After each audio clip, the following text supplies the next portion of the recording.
Round of shots. If it's a Monday night and I can't have my dose of Streble, he's got things going on. You got a child dealing with a tooth issue. Yes. You got a wife handing out popsicles. What's your preferred flavor? Popsicle flavor. I know. Cherry for me. That's what I'm saying. It's not on brand, but and when you talk about popsicles and like Kool-Aid and stuff, like the colors of the flavor. So it's like I want red. And what's your favorite? What's your favorite popsicle flavor? It's red. Even though that's a Louisville color, it's a Louisville color, and it's not very on brand for me. My hair's a wreck. Like, I feel like I am just unpresentable tonight and disheveled, but I'm going to power through it. Well, between the two of us, which again, greetings, Kevin Hale here, hosting Round of Shots, featuring my man James Streble. Hello. It's the UK football. We've reached the midway point of the season, so I've declared a State of the Union, and I've kind of brought the who's who and who's not. We mentioned bringing everybody on. So in a moment, we've got. Let me see. There you go. A little ticker. Bringing in a panel. These are the guys that are going to be talking, debating the State of the Union. David Bouvier, Terry Brown, Max Godby. Just saying, Bouvier asked earlier if Max was coming on. I said his name, and we already lost 2 minutes of airtime. Everyone, because Max. Kendrick Haskins, Justin Jeffries, and yourself. So let's go and get the party started, because we're trying to do a very close hard stop to 10 o'clock. So Godby, thank you for officially joining us. Don't you ever rush me. You can't rush the I was on time. Were you? The show started. There was 9 seconds left on the ticker. So you don't read my emails. You just I do read your emails. Okay. I just come at my own time. Exactly. All right. So James, we've got a very cool cast. A lot of these cats, no pun intended, well, because they are former cats, have been on shows with us, and we totally enjoy their company. Absolutely. And Terry Brown, who is one of our brothers from another mother, podcaster, Laker, Memphis, and then there's Terry Brown's mother, Mama B's favorite sportscaster, Kendrick Haskins, joining us. We have a real journalist with us tonight. Capital J journalism here now. Capital J journalist right here. Kendrick, you're kind of the new guy, because most of these other guys are with us on Monday night. So first of all, welcome. Louisville guy. Who's all in Louisville? James, kind of low. Terry, Kendrick, Max. You're in Louisville, right? No, I'm not. Oh, you're in Lexington, right? Where are you? Where the fuck? Undisclosed location. All right. Witness protection. Don't try to dox me.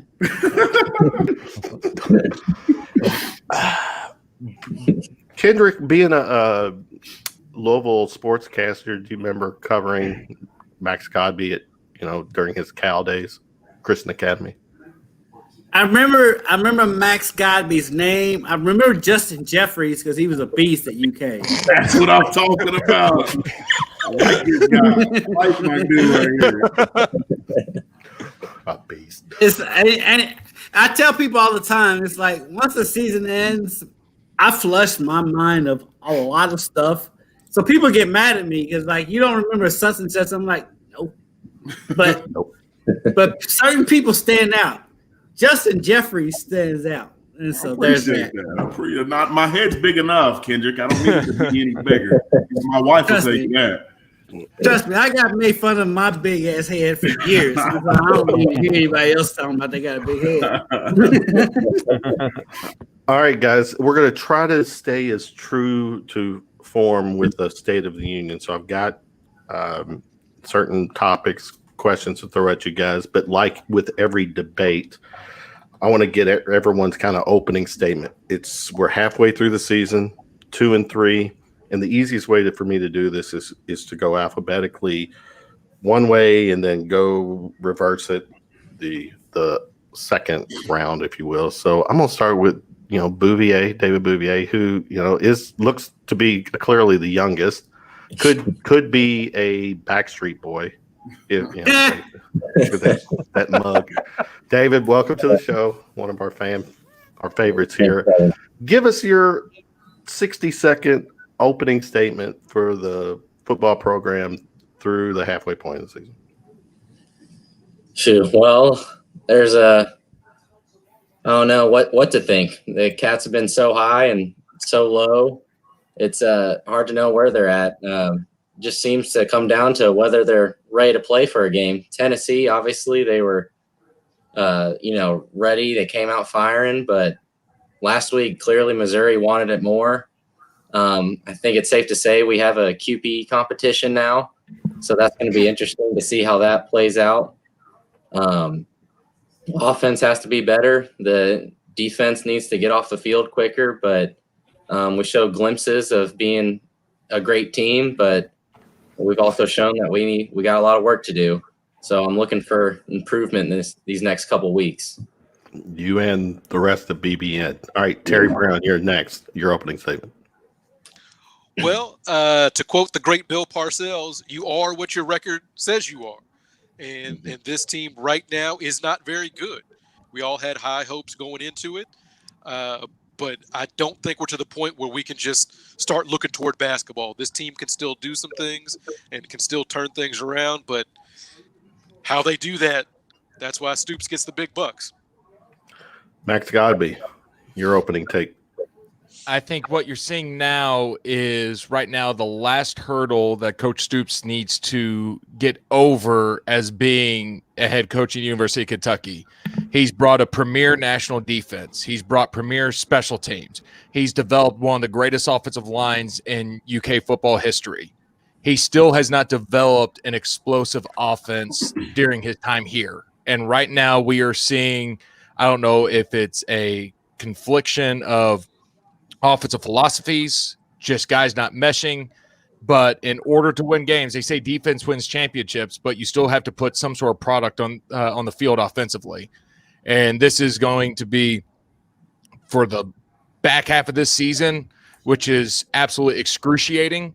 It can be absolutely miserable or just really, really hard. It all depends on what offensively you can put on the field. Kendrick, go. My biggest issue with UK football right now, the defense is as good of a UK defense we've ever seen. It's the offense. Why do they not throw screens to the running backs? They never throw to the running backs. And the offense is basically run up the middle, run side to side, and maybe throw either a short pass or a deep pass. There's no ingenuity. There's no anything to the offense. The offense is it's so predictable. You know what they're going to do. They're either going to run or they're going to throw way deep. There's no intermediate, and there's always it drives me crazy watching the UK offense because the defense is so good. The defense is as good as any UK defense we've ever seen, but the offense doesn't do them any favors. Justin, go. Ugly. I mean, it's been ugly. I mean, let's just call a spade a spade. Okay, you play well against Auburn, but Auburn is super, super generic, super, super ordinary. Ole Miss is not, they're a bad football team. They got an explosive offense, but they're not a very good football team. You play Mississippi State well on defense. They're the only ones who can score anything, any points at all. Offense is obligatory, just terrible. I mean, it's just not good. It's literally watching UK football is like watching paint dry. It's terrible. It's terrible. It's 3 and out, and it's watching your defense, who's been on the field in the first half for 70 snaps, and your offense has been on the field for 23. That's not. There's no success formula that has those kind of stats in it. And then you play well defensively and offensively. For I'd say 2/3 of the Tennessee game, defense is playing well. You see a commonality here. The defense seems to be playing well. The offense is hot garbage. So I don't know. That's why Stoops makes the money. That's why Stoops hires these coaches to come out and put the game plans together and make the players do what they need to do to be successful. And defensively, I think they've done well. Offensively has been a train wreck. It has been a train wreck. Terry, I don't know if he doesn't have any confidence in his wide receivers, which I don't have. I wouldn't have. Not our Terry, the other Terry. Yeah, exactly. Yeah. I wouldn't trust anybody on the wide receiving core to catch a cold, to catch COVID, to catch the flu, to catch anything. I mean, so there it is. There's my opening. I feel like yeah, you did. It was Justin Godby. Right? Streble, give us your opening statement. My opening statement is Missouri did to Kentucky what Kentucky did to Tennessee and just completely punked them. I think that was probably, to me, the most disappointing thing outside the offense is our football team didn't look like it had any life to it. They looked like they would rather be anywhere else but on that field. To me, the most enduring image from the game was when Kelvin Joseph is sitting on the Missouri sideline and the entire Missouri team is just dancing around him and yakking at him and just like putting it in his face, and there ain't nothing he could do about it. Nothing he could do about it. And to me, it was just demoralizing as a Kentucky football fan, going from the extreme high of beating Tennessee in Knoxville to the extreme low of losing to this bum Missouri team. They're not any good. I mean, this Missouri team's not good. They lost Tennessee 35-12. They got beat by Alabama. They did beat LSU, but that ain't nothing this year. Who cares if you beat LSU? So did Mississippi State. They haven't won a game since, I don't think. So this Missouri team's not good. He just got punked by a regular team and a first-year head coach, Eli Drinkwitz, a redshirt freshman quarterback, and a team that's on a rebuild that has been like crap the last 3 years. So nothing good came from this game whatsoever. So it's demoralizing, and that's a lot to pick up. And Stoops sounded confused and just flabbergasted in his press conference as I've ever heard it before. Didn't know if Chris Rodriguez was available, he said, on that one very important drive. And then what are you going to do against Georgia? What's the game plan? I don't know. All right. This is a nice segue to Stoops. So this is our opening, my opening take. And James, I'm going to go in reverse order. I'm going to stay with you. How would you grade, in a few minutes or a couple of minutes, how would you grade Coach Stoops' coaching thus far, and why? Are you talking about this year or overall? No, this season. Yeah, this season. This season, he gets a D. And D. why? Because they're 2-3, and in an SEC-only schedule, you have to be better than this. We heard all off season, all the bluster. This isn't the same UK football. We're tired of the disrespect. Start respecting us. Watch and see. Here we come. It's coming. Dude, it's the same thing. It's the same thing outside of a few years here and there. And if you're not gonna back up the talk, then you get a D. In my opinion, you want to talk big bleep. You want to talk about how everything's changed in your program, and then you want to go out and get punked by Missouri. Sorry, D. You're 2-3, and you've got Florida coming up, you've got Alabama coming up, and you've got Georgia coming up. Vanderbilt, yeah, I'll probably win. South Carolina looks pretty good. So I've not been impressed with Stoops this season, especially with a team where you say we have all this talent coming back. We have all of these veterans coming back. They shouldn't be 2-3 right now. You gave 2 games away in Auburn and Ole Miss. Gotcha. Justin, grade Stoops and why? I give him a C-. I won't go with D yet. Just for the way that the defense is played. He's a defensive coach. He's put together, some good players on the defensive end. Some of the issues, defensively that I've seen aren't necessarily because of scheme or players. It's because, like I said earlier, they've been on the field all of 2020.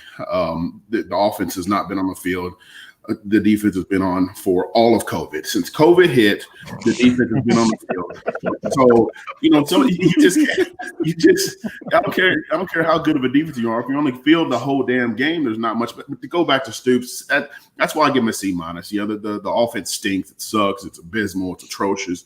But the defense has played well, bailed us out sometimes. And he's a defensive coach, so I'll give him a C-. Kendrick, you're up. Grade Stoops and why? For me, when I looked at the schedule, when this schedule first came out, I'm going to be honest with you. I thought UK football was going to be as good of a team as Stoops has had since he's been there. But the schedule is insane. Their schedule is ridiculous. If UK football wins 4 or 5 games, I'm sorry. I know it doesn't sound football. good. That's Kentucky football. That's not even Kentucky football. It's anybody in the SEC. They have the hardest schedule in the SEC. Arkansas might argue with that, but go ahead. The SEC did not do UK in any favors at all. They get Auburn on the road, Alabama on the road, Florida on the road, Georgia at home. Really? And so the way I look at it, and you get Tennessee on the road, and they won that game. Surprising. And I'm sorry, there's not a UK fan on earth that is shocked that UK blew out Tennessee in Knoxville. And so while on the one hand, I'm like, yeah, UK, they haven't looked that great when they lost. At the same time, their schedule is crazy. And so going into the season, I've been telling people all season long, this UK football team is a good football team. They're really good. Their record is not going to be reflective of what their team is because the schedule, what the SEC did to them, it's insane. You have to play Florida, Auburn, Alabama on the road. You get Georgia at home, and you play Tennessee, and then they switch it up, and all of a sudden you get Missouri on the road, which anybody will tell you, any UK football player will tell you, going to Missouri on the road is like playing in an empty stadium because it's weird anyway. Every UK football player will tell you that it's like playing weird.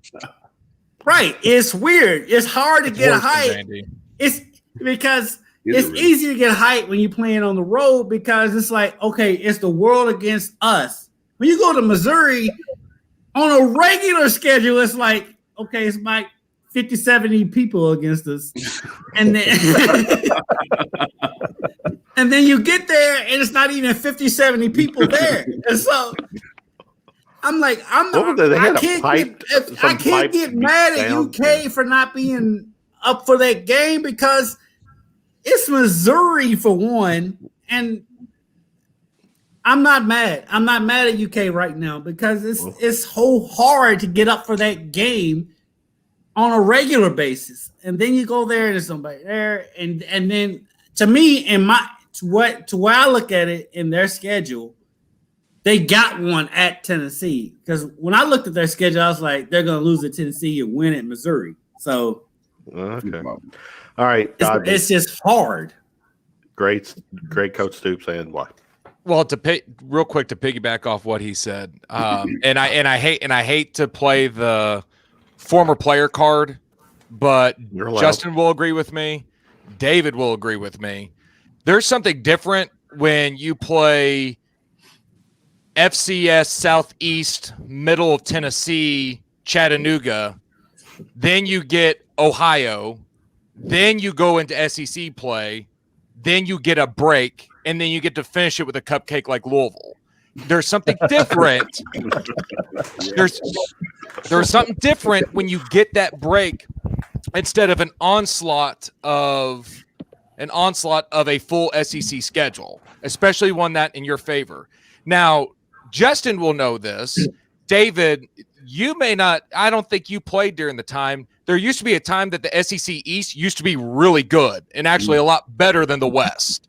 I can remember in 2012, there was, in a span of 4 weeks, we played South Carolina, which was ranked 5th in the country, Georgia, that was ranked 4th in the country. Then we played Florida, who was 6th in the country. And everyone goes, well, why in the world did your team suck so bad? Well, playing 3 teams in the top 5 did not help. And that is that's one thing that we just don't take into effect. Also, I think every conservative UK fan would have thought we'd probably be possibly be 2-3 right now. Maybe 3-2, maybe. And I think we as fans tend to overreact and make hot takes as soon as I think we all did this after Ole Miss. Didn't we all sit on this exact same podcast and said, the season's over, and then they beat Mississippi State and all of a sudden we're gods again. I mean, we do this every week. Right. Now so we don't know what's going to happen against Georgia. Is UK going to win? Probably not. Are they going to finish with a losing record? Probably. Is this a throwaway season because 2020 was really weird? Yeah. I mean, this is a really funky time right now. Now, to actually give a grade, right, I think there is a lot of stuff going on between the coordinators that we don't know about. There's politics when it comes to coaches. There's politics to people's brand. Lane Kiffin had a brand at Alabama when he was the OC. Eddie Gran has a brand. It could be that Coach Stoops has a brand, and Eddie Gran's brand isn't as big as Coach Stoops' brand, or vice versa. Maybe Stoops has the golden handcuffs. We don't know. Obviously, when all of us see that Chris Rodriguez needs to get the ball more, you need to start running some more toss and run plays to the outside and try to make yourself a little bit more multidimensional in the run game. And I mean, there's no coaching philosophy on it. You got to catch the ball. Anytime I saw David Bouvier on the field, I knew he was going to catch it. Oh, that was sick. Right. That was beyond a shadow of a doubt. So, all right. Money. So, and so, are we going to grade? My grade is just go out and win games and change something. That's an F. He said all that to say it's an F. I don't give out grades. Upgrade. When's the last time we saw a screen at UK? First of all, we saw one last week, and it was so poorly blocked, and no one caught it, and it was badly thrown. Yeah. And whoever said at the very beginning we need to see screens, I'm like, did you not see those absolute catastrophes of screens we've thrown for the past 3 weeks? I think he meant completed screens. Yeah. Exactly. I haven't seen a completed screen in a while. All right. Let's keep this going. Terry, grade Stoops and why? I'm going to say C+, B-, because again, these are unprecedented times. To kind of piggyback off what Max was saying, without those two kind of cupcake games, I think that's what hamstrung the offense more than anything. You know, I think that you get those two out of the way. And the schedule just starting at Auburn. I know Auburn is not Bo Jackson Auburn, but still going to Auburn is an issue. The thing about Kentucky fans is we always overhype our team going into the season, and then we get disappointed. You have to stay grounded and say you can't just look at Mississippi State and say Mississippi State's a win. We're not to that point just yet. So if you go in thinking you're looking at this 10-game schedule, the Cats are going to go 8-2, you're going to be disappointed. That's just the nature of it. But with 2020 being the way it is, with limited practices and everything else, I think Stoops is doing the best he can. Now, we can quibble about play calling and everything like that, but the teams, if you look around college football, the teams that are blowing people out, their talent level is up here. Kentucky, that gap has gotten closer, but we're not near as talented as a lot of the teams that we're playing. So I'm going to say C. Kevin, I would agree with all of that and 100%. But what I don't like is when back in my day, the coaches didn't talk. You know, we didn't go out and go on Twitter and big dog wolfing and barking and hey, we're gonna do this, and why is everybody talking down to us, and why is always you know people are disrespecting us, playing the disrespect card, and then you go out and get run by Missouri. That's what I have a problem with. Don't talk that big shit and then get dog walked. That's what I have a problem. And as players, you can do that. I'm good with that. That's what you're supposed to do. But as coaches, when you start talking and then you get dog walked out of Missouri, I have an issue with that. Dave, wrap up the this Stoops grading and why. Sure, that was a lot of good points. I would first say, like, Coach Stoops is a great coach. I think we need to hang on to him as long as we can. We've had a lot of big wins with him there. We've got a lot of monkeys off our back. I mean, to even think about switching up coaches or anything like that would be crazy, because he's done so much, and this year has just been so unprecedented with everything that's going on. I'll say this year I'll probably give him a C+. This team had a lot of guys coming back, and they should have done should be a lot better in my opinion. I know a lot of those guys on the team right now. They're a lot of my teammates, and I know they got more in the tank than they're showing on the field on Saturdays.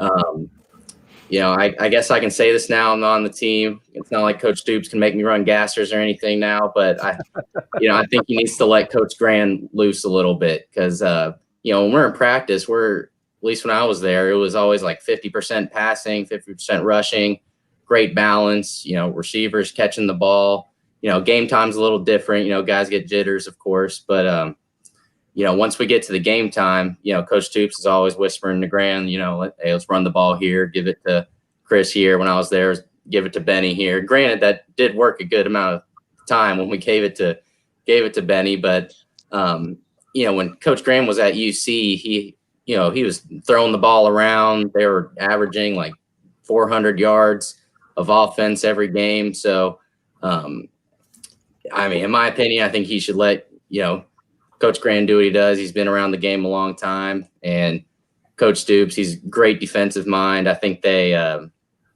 both great coaches, and just I would let Coach Grand loose a little bit more. So that's my only takeaway from Stoops. I think they got a tough schedule coming up, and we'll see how he does the rest of the year. But I'm excited, and this team's got a lot in them. I think they could make some upsets, but they've got to play well and know that it doesn't come easy.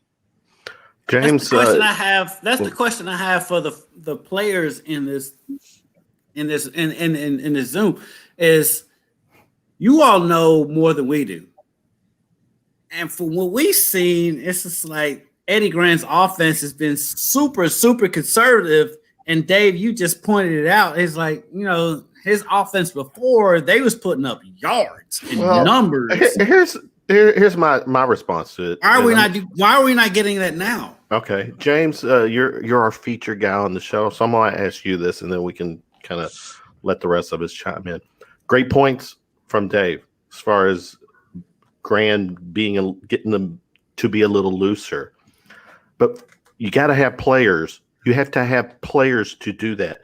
I'm not putting a lot of trust in the quarterback play by Terry, his throwing, his accuracy, and I don't have a lot of confidence in our wide receiver core either, James. So for David to make that, which I think he's dead on, but do we have the personnel to pull that off? Well, I think it's a two-part answer to that. One, I think that we've seen some good throws from Terry Wilson this season, and there have been multiple plays where wide receivers just drop it. I mean, Upshaw's dropped touchdown passes, Alan Daly's dropped passes, Josh Ali, who's probably the best receiver on the team, he still dropped passes, and what you saw with Terry Wilson on Saturday when they yanked him, put Joey Gatewood in, then yanked Gatewood, put Terry Wilson back in. Terry Wilson throws a nice touchdown pass. They yank him again, put Joey Gatewood back in. Man, his confidence has to be crushed. His confidence has to be crushed. He doesn't have confidence in his wide receivers, and why should he if they're not catching the ball for him? And then when you're supposed to be the starting quarterback from day one, and you've won 10 games in the season, coming off the injury, this is your team, you're the guy, and the coaching staff's playing musical chairs with you.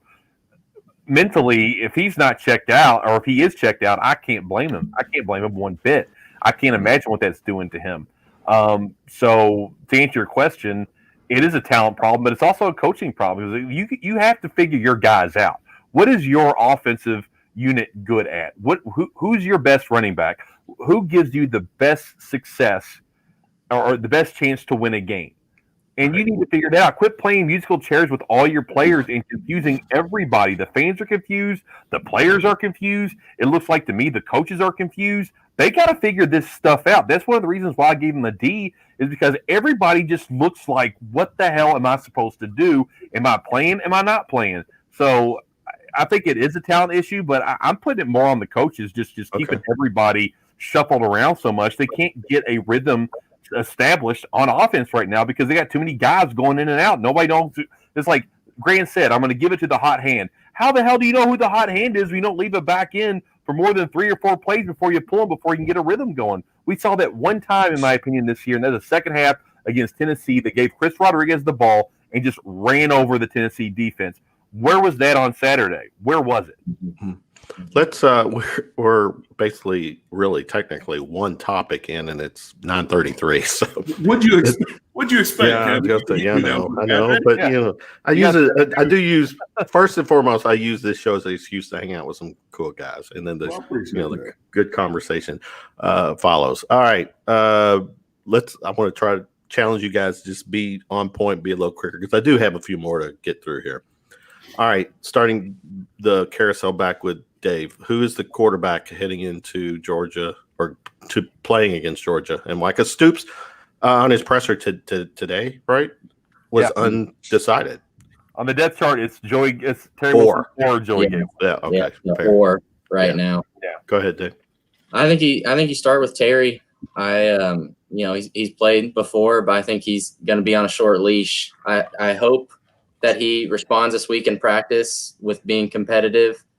Sometimes QB competition brings out the best, and otherwise, sometimes it could, make a guy check out and, maybe not play so well, and gives another guy an opportunity. I just hope that, Terry comes in there. I assume it will be Terry, but I have no idea. He comes in there and plays well. If not, it's next man up, and you gotta deliver when you get in there. Next man up is our Terry. What say you, Terry Brown? I know you don't think that I'm going to say anything other than Terry. Terry should start. I know he's struggling right now, but you look at his resume, and you got to have some faith in him a little bit. But you definitely, I think, a shorter leash. But he's got to have a good week of practice, and he's got to show us something against Georgia. Oh my Godby, go. I mean, we're going to throw a brand new quarterback in Joey Gatewood or a true freshman in Bo Allen and let him get wrecked in Georgia and break him. That seems really smart to me. If the smartest thing would be if your whole idea is to move on to the future and move past Terry. I think that's a mistake because wide receivers still can't catch for Joey or Bo, but that's a different story. What if you're truly doing that? Terry gets the go against Georgia. If he plays well, you ride with him. If he does not play well, you choose your quarterback between Joey Gatewood or Bo Allen. That way, they have 2 weeks to prepare, and you start molding for 2021. And like what James was saying, and all the former players will probably agree with me on this. Getting pulled and thrown back in and pulled and being thrown back in does so much to your mental game. It just absolutely screws you up. And that's one thing I loved about Coach Slarman. If you mess up, you show that you're a liability on the field, you're getting pulled out. Myself, I couldn't snap a ball under 95 miles an hour. Zach West couldn't snap it above 5 miles an hour. So guess what? We didn't get to play center anymore. John Toth was able to snap it, and he stuck with John. John struggled his first couple of games, but he stuck with them. And John Toth became an all SEC guy and has played in the league for years now because he was a guy that they stuck with him. When you make that decision, you have to be confident in the choice that you're making. Kendrick, go. Who's your starter? My starter right now will be the guy that's beat Florida and Tennessee on the road. I mean, that's the end of the story. I mean, the thing that has always driven me crazy about, because I cover both of them, both UK and U of L, the thing that's driving me crazy is like UK fans always gravitate towards the backup quarterback a little bit more than U of L, because usually the U of L backup quarterback Preach. is not Lamar. And so, I'm looking at it and I'm like, the backup may be good, but Terry Wilson has been pretty good. And he's won games that UK quarterbacks have not won. And so I got to go with Terry Wilson. I mean, the Missouri game, yeah, it was trash. But the receivers, it's not exactly like the receivers have exactly he's been throwing to Randy Moss and Chad Johnson and Jerry Rice. And so There any even good Dallas Cowboy receivers these days? I'm sorry. Never. Actually, Dallas Cowboys got great receivers. It's their offensive line. Oh, yeah. Got to get the Cowboys. There's somebody on this Zoom that can relate to offensive line play. StreamYard. I graduated from Zoom. Yeah. Whatever it is. Yeah. All right. Let's Justin. Don't get me started on how bad my Cowboys are. I know, yeah. Justin, who's starting? Who's your quarterback? Yeah, I mean, I've been Colin Kaepernick. I've been a Terry advocate for since he's been here. You know, he struggled year and a half ago, whatever. But I saw steps being made in the first 2-3 games that he played last year, and I think I've watched him, the way he throws the ball, the way he's looking, going through his progressions, the way that he's managing the game. I think he's done a really good job of that. Now, I don't give a damn if you're Joe Bleep in Montana. If you have the receiving core that Kentucky has right now, he ain't going to complete any passes either. You got to have some. He can throw it all day. Bouvier, you know this. He can throw it all day, and he can hit you in your hands, but if you don't catch it, it ain't a damn completion. So if I go 4 for 20 and it could have been 15 for 20, but I hit Bouvier in the hands 15 times and he drops it, I'm whooping his ass because it's his fault. It's not my fault. So I think Terry's done a pretty good job managing the game. That's what he is. I'm glad we're doing this virtually. I know, right? Three Stooges poke. Yeah, right. Let's get it straight. Bouvier wasn't dropping 9 passes. I know, right? Which he would never do. But I think you got to call Terry what Terry is. He's a game manager. And when he's not turning the ball over and when he's making smart decisions, he's doing his job. He's not going to throw for 400 yards. So it's got to be Terry. And, like Max said, if it gets to the point where Terry's not if Terry starts to decrease and his mind gets out of it, then yes, maybe we need to go with a Bo or a Gatewood. But you got to stick with Terry until Terry checks out. James. Yeah, I'll be quick because I agree with everybody here. You got to ride with Terry. One of the things that I did in the offseason is he was actually on the show, and we talked to Terry Wilson, and he had the opportunity and almost opted out on the season due to the fact that he has a newborn baby, and he was worried about COVID exposure and other things. And he still came back and stuck with the team. And he's the veteran, and he just deserves it. He deserves another shot. And, what a story if he redeems himself against a team like Georgia. Like you said, Kendrick, he's the guy that beat Florida. He's the guy that beat Tennessee. If he beat Georgia, he can kind of complete that SEC East bugaboo cycle for Kentucky. And, and if he doesn't, if he just falters and doesn't play well, then you put Joey Gatewood in. But you got to give the guy another shot on Saturday.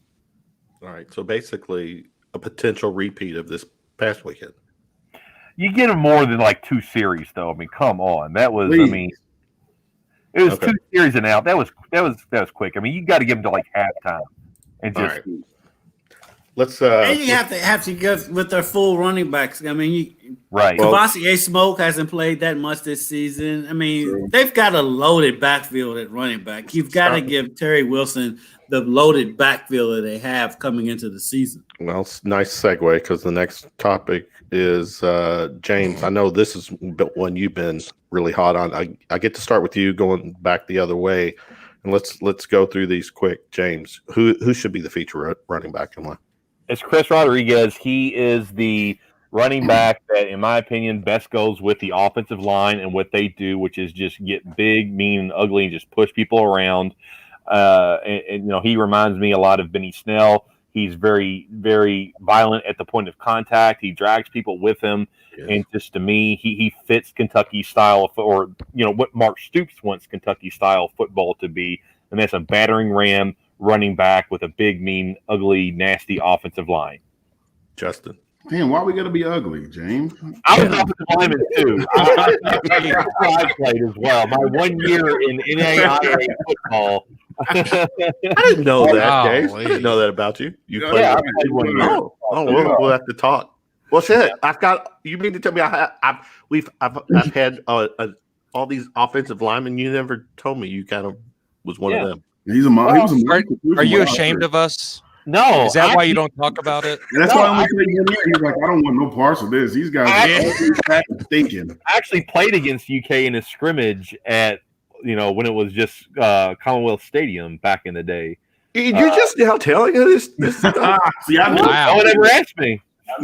No one ever asked. All right, guys, we're gonna dedicate next week to a quick segment on James's past efforts. So, Justin, real quick, finish up your. Yeah. I mean, it's got to be Rodriguez. I mean, if Smoke could stay healthy, I think Smoke gives us that more of that busted wide open, possibility, that playmaking mentality, or possibility to be able to bust one open. But like you said, James, with the way that Stoops seems to want to run this offense, it's 3-4 yards in a cloud of dust, and Rodriguez matches that mode. All right, Kendrick featured. I like Rodriguez back there. AJ Rose he's been good, but I like Rodriguez as an every down back. I like AJ Rose more of a feature. Third down, or even if it's a first down after a big play. Like you get a turnover or whatever, and throw AJ Rose in there. He's somebody who can bust a big play as long as he don't throw the deuces at the 10-yard line. But I like AJ Rose as the big play guy, but I like Rodriguez as the every down, the first and second down guy that gets you those grind yards, that gets you the 2nd and 7 and 3rd and 4 guy. So I think I like Rodriguez as the starting running back. Max, your guy. I think your go-to guy is still Rodriguez, but he shouldn't get the predominant amount of snaps. You still need to do that 1-2 punch, and that's where Missouri started gutting you, because Roundtree would come in and just lull you to sleep and just gut you, and then they bring in their quick back, and he's off to the races with a consecutive back-to-back 10-yard gains, just like that. So you've got to be able to establish that. You talk about Benny Snell. Benny Snell always ran very aggressive. I loved watching him run because he ran aggressive. The difference with Rodriguez runs angry. He runs with a freaking attitude, and he runs, and every time someone comes to him, it offends him. That's why I like him. That's why I like him on the every down. It offends. That's a great one. I like that, man. And with a guy like Rodriguez, he needs to be like how JoJo was, because JoJo Kemp would get tired, but he was a phenomenal second half back. And Neil Brown would say, and Chad Scott would say, I don't care how you're feeling. You get back in the game and you keep running the ball. And that was JoJo's role. And JoJo would always get the yardage. And that's who Rodriguez needs to be in the second half. I like seeing him more in the second half. He could be the premier back, but still use Rose and Cavassier But once the second half comes in, you put in that bowling ball and you keep running him. Mm-hmm. That's why I like Rodriguez. So I think Rodriguez is one of those guys that you can just keep hammering and hammering and hammering the line with him, and then you bring in Cavassier Smoke, who's not gonna hammer you. He's gonna run past you. Yeah, and that's why I like Rodriguez is the main guy to start the game off, and the guy that just hammers the defense, and then you bring in Smoke and AJ as the guys that's going to break it out to the outside. You hammer Rodriguez in the middle and then break the other guys to the outside. Terry, go. Terry Brown. I think it's got to be Chris Rodriguez. I agree. I agree with everybody. With everybody else, he's got to be the guy. That way, by the third and fourth quarter, like we saw against Tennessee, the defense is just tired of tackling. Like Tennessee just wanted no piece of him. That's got to be the recipe for Kentucky's success. When you look at Benny Snell, and we talk about how great he was, you look at all the yards he got in the third and fourth quarter. He was the deal sealer. And like I said, we saw that against Tennessee. If you're going to play offense the way we play, where you're not going to try to score 40 points, then you need to stay on the field with somebody that's going to get you 4.5 yards per carry, and that's Chris Rodriguez. Mm-hmm. Benny didn't even play in the second quarter. You go back and look at it. Benny Snell rarely ran the ball in the second quarter. That's a good point. They'd rest him and get him ready for third and fourth. Yep, they would play exactly on AJ Rose or whomever else. But yeah, you're whoever right. else, and then Benny Snell just wear everybody down in the third and fourth quarter. You always get the second quarter off. You're right. Yep. All right, Dave Bouvier, tell us real quick how many years has AJ Rose been playing? Just seems like he was there when Hal Mummy was there. He's my grandfather. You didn't know that? He's my grandfather. All right, Dave Bouvier, who's your featured back? Chris, I agree with everyone else. I would like to see them use AJ more in a scat role or even a slot receiver role because he has good hands. He's really good in the open space. We saw it all the time with practice. I don't know why we don't do that. But, he's one of the fastest guys on the team. Would love to see him get used in different ways. But I like the ground and pound that Chris brings. I think he should be the featured guy from here on out. All right, staying with you, Dave. Next, has the O-line lived up to the 2020 expectations? I think so. They've been good. Last week, we just didn't really run the ball for whatever reason. They have great players. We didn't do many plays last week. We didn't do really 30 some plays. That's a good point. That's a good point. But no, I think the O-line has done a great job. They've got Drake Jackson. He's a stud. Landon Young. I mean, they've got NFL guys. They probably need to work on pass protection a little bit, but the way they just ground and pound and just can tear up a D lineman into the. So they have lived up to the hype because they came in with a lot of hype this year. They did. I don't think anyone on the team has really lived up to the hype. Okay. But I think as they're probably our one shining spot. The defense has been okay, but do you want to sing that song, James? One shining moment. No one wants that. Nobody wants that. Let me hear them pipes, James. Come on. No. Let me That's what Luther Vandross singing. No. All right. Let's keep it rolling. Terry Brown. Terry, the O-line lived up or not? Absolutely. We saw what they did the first couple of games, leading the nation, I believe, at one point in rushing. But if your play calling is not imaginative, that puts a lot of stress on everybody. But personally, I think the offensive line, if they have not lived up to the expectations, how much worse would the season be at this point? Godby, go. I think they have to an extent. I think not having Schlarman there last week definitely hurt them because Missouri ran a lot of stunts against the offensive line. And granted, of all the position groups, you really don't need a coach for the offensive line because the offensive line can coach themselves. But it's hard to pick up some of those stunts that are happening without a coach with some good eyes. Mike Summers was great at that. Schlarman was perfect at it. And not having them there, I think, affected them because they were getting beat on a lot of their double teams, and they were getting beat on stunt games. Felt bad for Drake Jackson. His hips were getting destroyed on some of these stunts where they were just pinning right on his hip to where he can't pass guys off. And so I think that played a little bit. And also, you're not running the ball 85 times a game. Also doesn't help that your quarterback's having to go through all his progression because you don't have a receiver that's able to get open. Also doesn't help that you're in 3rd and longs because the receivers don't catch the ball. It also doesn't help that you've got running backs that just run it right up the middle, or you run a design Terry Wilson up the middle that has not worked for 3 years. So I think the whole running thing is the offense just is not good right now because every single group is becoming a detriment to the other group because the other group's not doing their part. That's a good, very good take. Kendrick, O-line.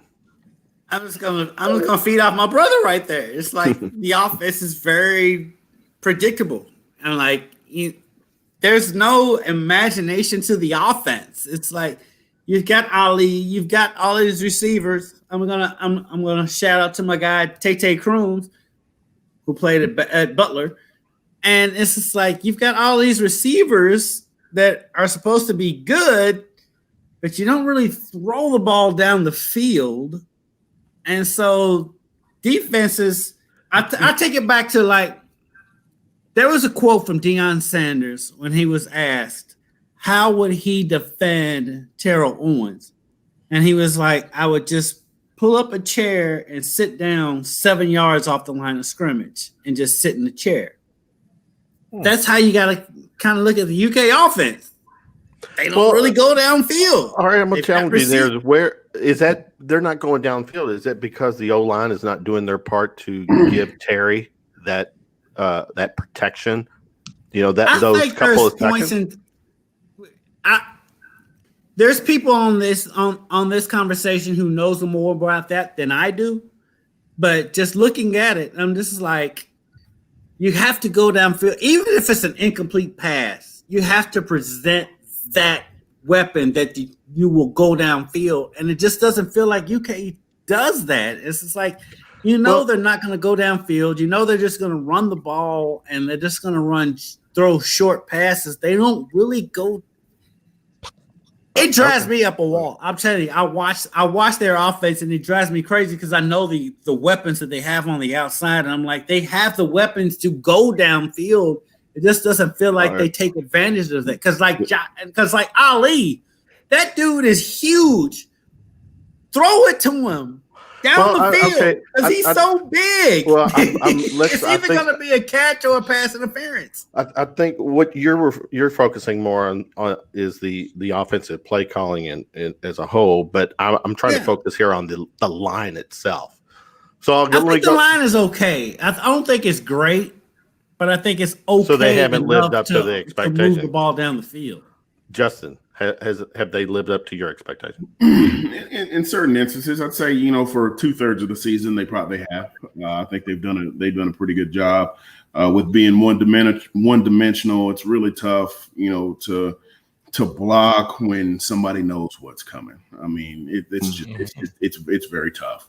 I'm sure on the offensive line, the defense is just calling out plays, and as an offensive line, you're just like, oh shit, here we go.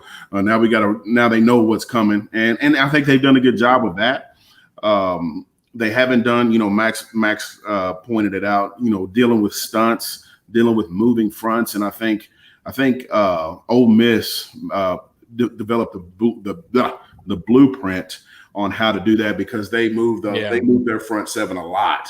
And that's what, if you can't go toe to toe, nuts to nuts with a guy, you move a lot, and that creates space, and it's a lot tougher to block. So 2/3 of the season, yes, they have. I would give them the whole season, but there's just been too many small issues that's turned into bigger issues as it's going on. James, you get the final take. Again, the O-line, people were throwing out, one of the top O-lines in the nation. Have they lived up to that billing? I think they've been good, but they've not been one of the top O-lines in the nation. Yeah. I think the talent's there. I think that they're good enough, they're big enough, they're strong enough to be one of those offensive lines, but I think they're being hindered by multiple factors. I don't think it's all them.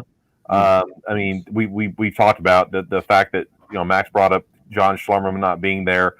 This was their worst performance this week. I think Schlarman not being there had a lot to do with it. And I also think that just the offensive muddle that they were stuck in with they can't figure out what they want to do. I think that had a lot to do with it too. I think this is an offensive line that's best at run blocking, and when they're not run blocking, they're okay. They're good. They're a good offensive line. But when you saw them at their best last season with that Lynn Bowden style offense, I'd put that offensive line up against any offensive line in the country if you're running that type of offense where you're just running at dudes and mashing. They're one of the best, but as a total package, it's been a little disappointing, yeah. But I'm not going to put it all on them because you can figure out just how to utilize them best. A quick grade, but all right. I've got two more, so let's just be very quick. Staying with you, James. Not necessarily why, but just real quick, grade the defense. Quickly, I'll give them a B+. I think there was one game where they didn't play very well. That was Ole Miss. Other than that, I'd give the defense a B+. Justin. I'll give them a B++. I think, I got to one up you. I can't do the same. I can't cheat off of you, Streble. Come on. I can't just say, You wouldn't want to cheat off me anyway, Justin. B++. I think they played well. The offense is putting in bad situations. Being on the field for 642 years is not good to anybody's health. So I think they've done pretty well with all that going into it. Years. Kendrick, real quick, grade the defense. The defense, I give like an A- at the worst. I mean, they've scored points. Good point. Can I reverse the UK defense is as good of a scoring defense as far as scoring points as there is in the country. The UK defense has been amazing. It's the offense that's setting them back. I give them an A-. Oh. So, James, you've revised to 3 pluses after the B, right? All right, who are we at? Kendrick, Max, defense. A-. Oh. Real quick, why? Because they're really good. Like, do I have to say it? That's the shortest answer I've ever heard. I've never heard him give. This guy right here. That's the shortest answer I've ever heard. Don't say I don't try. I'm just here so I don't get fined. Terry Brown, go. Defense. Great. A. I mean, they've been outscoring the offense a lot of games, so you got to give them, the defense an A. Dave. I'm an A as well. I'm with Justin. The offense has to help them out, and they'll be in a lot better situations. There you go. I think the consensus is that the defense been very solid, very good. All right, guys. This is everyone's parting shot for the team as we know it now. I'll start with Dave. Your final take. Looking forward to the rest of the season. I can't wait to see how they bounce back. I got confidence in my guys. I'm texting a lot of my friends are still on the team, not being soft on them. They got to pick it up a little bit. So I'm looking forward to it. Having to play for guys like Chris Oates and Coach Schlarman. I mean, they got all the motivation in the world. And I hope they can turn it around and finish the season strong. And it starts with Georgia this week. Terry Brown. I'm still encouraged. I know I forget who said that the fan base, we get too high, we get too low, depending on week to week. But when you look at the program from where it was years and years and years ago when Stoops first got here to now, I can't remember if it was the Cat's Paws or somebody, a list of things that Mark Stoops has done since he got to Lexington. I mean, he's gotten rid of Kentucky hasn't beat Team X since year 1970. This, so in the micro, yes, I understand the frustration. The Missouri game was not a fun game to watch, but in the macro, and you have to take kind of a larger look at it. The program is progressing. I still believe he still had the right person for the job. With the schedule being the way it is this year, they may just win 4 games and still be a better team than last year or the year before, just the way the schedule is. So I am still encouraged with the direction of the program. Encouraged. Max, what say you? Parting shot. I want to take this time to talk about someone really special to me. That's John Schlarman. Okay. Of all the men that I've known in my entire life that have played a role in molding me of who I am today as a person, as a citizen, as a husband, and a soon-to-be dad, John Schlarman's in that top 5. Wow. The way he interacted with my family, the way that he treated me, especially being a guy that he did not recruit. He gave me a chance. He fought for me to get a scholarship. That man means the world to me. And to see him in the fight of his life right now and the way that he's been fighting has been one of the most miraculous things. I've seen firsthand how awful this disease is, and I can only begin to even imagine how he's able to do it. I would have folded and I would have just called it quits. And this man, every single day, still came into work and still keeps that positive John Schlarman attitude that I cannot even begin to comprehend how he's doing. And all I can say is God bless John Schlarman. God bless his wife. God bless his 3 boys and his little girl. And Godspeed. Very cool. Good take there, Max. Kendrick, final take. Just piggybacking off what he says, just like much respect to John Schlarman, much respect to the 2 UK former players to my left or right and above me, because at the end of the day, they know more about what's going on than we do. We just talking shit about what we see on television. But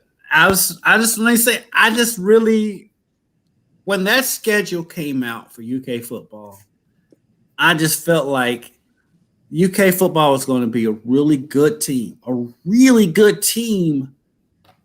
that may not have a winning record because that schedule is brutal. And so I kind of felt going into it, I kind of felt like they was going to lose at Tennessee, but win at Missouri. It was kind of transfixed or whatever. And so that schedule is ridiculous. To me, I'm like, just appreciate what you have. Easier. It's not going to get any easier. But at the end of the day, you have a great defense. This UK defense is as good of a UK defense as we've ever seen. And so I'm like, appreciate what we have on defense. And then the offense, it's going to be one of those things. It's going to be, it is what it is, because is what it is on offense with UK since Coach got there. I mean, I love Coach Stoops, but the offense has been conservative since he got there. And so it's one of those things where it's one of those offenses that's going to take what they can get, but the defense is going to carry the day. It's a great defense going up against these SEC offenses that are going to be great. And so it's going to be hard. So I'm like, appreciate what we have. Don't take this off.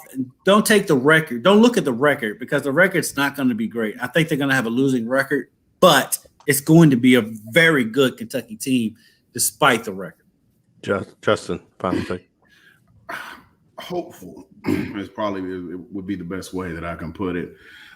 We've seen them do some good things this year offensively. You know, if we could take the second half Tennessee offense with the way that the defense is played, you know, I say we have a good chance just about against anybody except Alabama, of course. But you know, if we can build defensively off of what we've done, and just try to get something rolling with the offense, whatever it takes. You know, if it gets to the point where Terry's checked out and we need to get Bo or we need to get Gatewood in there, that's what we need to do, then do it by all means.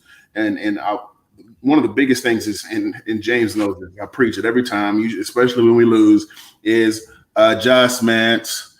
I want to see the coaches make adjustments. Know why you're getting your ass beat and adjust to it.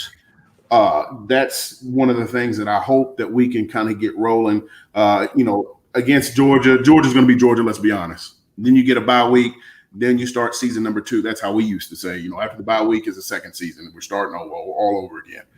So I'm to put all that in a little bitty box and put a bow on it, hopefully. Streep, Round Daddy, you get the final shot for the night. All right, I just would like to see some creativity offensively, maybe Saturday against Georgia, because what the hell else you got to lose, right? At this point, it's not like the offense was getting you anything against Missouri. And, like we said earlier, Kendrick said this as well, the defense is the one been scoring all the points for you against Mississippi State and against Tennessee. It was the defense that scored the most points. Let it all hang out. Do something. Run some stuff we haven't seen before.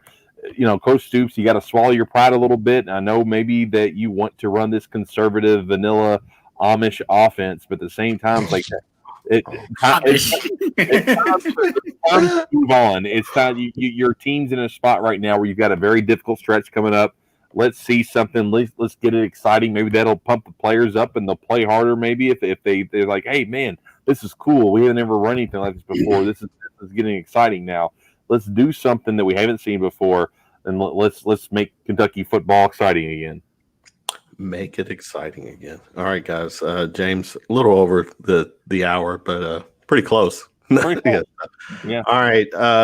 This has been UK Football State of the Union special, brought to you by CNN. Anderson Cooper. I pulled my best Anderson Cooper all time. All right, guys. David Bouvier, Max Godby, Justin Jeffries, Kendrick Haskins, Terry Brown, my man James Streble. Thanking everyone for hanging with us. We'll be back next Monday. Guys, thanks so much. Take care. Later, Yeah, appreciate it. It was fun.